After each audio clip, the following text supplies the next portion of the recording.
Tendance, mon ami, chaque soir en ouverture de Smart Bourse, Pauline Gratel est avec nous et vous apporte les infos clés du jour sur les marchés. Bonsoir Pauline. Bonsoir. Le secteur du luxe donc plombe le CAC 40 aujourd'hui. Oui, l'indice parisien recule d'un peu plus de 0,5%, repassant légèrement sous les 8300 points. Il est tiré vers le bas par Kering et Hermès en net repli après la publication de leur chiffre d'affaires. On y revient dans un instant. Un mot d'abord sur la tendance globale. En Europe, les indices évoluent sans véritable direction, plutôt en repli en fin de séance. Aux États-Unis, les marchés ont ouvert hésitants dans l'attente d'éventuels développements diplomatiques entre Washington et Téhéran. Le sentiment de marché a toutefois été légèrement soutenu par les déclarations de Donald Trump au New York Post, évoquant la possibilité de négociations dans les 2 prochains jours. Du côté du pétrole, depuis le blocus américain du détroit d'Ormuz, on voit les cours qui reculent avec une journée plutôt de stabilisation, on va le dire ainsi, Pauline. Oui, on a d'abord observé un léger rebond du prix du baril de Brent en début de séance avant un repli modéré par la suite. Il reste toutefois proche de 95 $.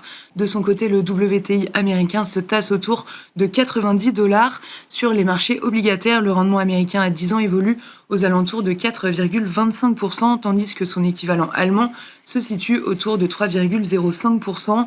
Enfin, sur le marché des échanges, le dollar se stabilise avec un euro-dollar toujours proche de 1,18. Et puis une mise à jour importante sur le secteur du luxe avec les points d'activité de grands groupes français et donc mondiaux dans ce secteur, à commencer par Hermès. Oui, au premier trimestre, les ventes d'Hermès reculent de plus de 1% en données publiées à environ 4 milliards d'euros, un niveau inférieur aux attentes. En revanche, à taux de change constant, le chiffre d'affaires progresse de plus de 5%.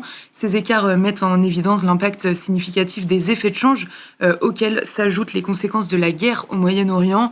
Le directeur financier du groupe évoque notamment une chute des ventes pouvant atteindre 30% dans les magasins restés ouverts dans la région. Le titre recule donc nettement avec une baisse de 10%.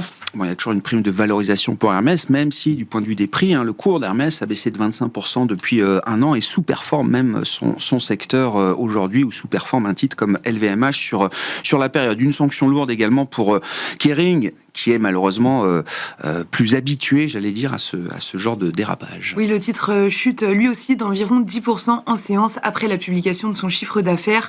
Déjà fragilisé ces derniers mois, le groupe fait face à une défiance marquée des investisseurs. Ses ventes reculent de 6% sur la période.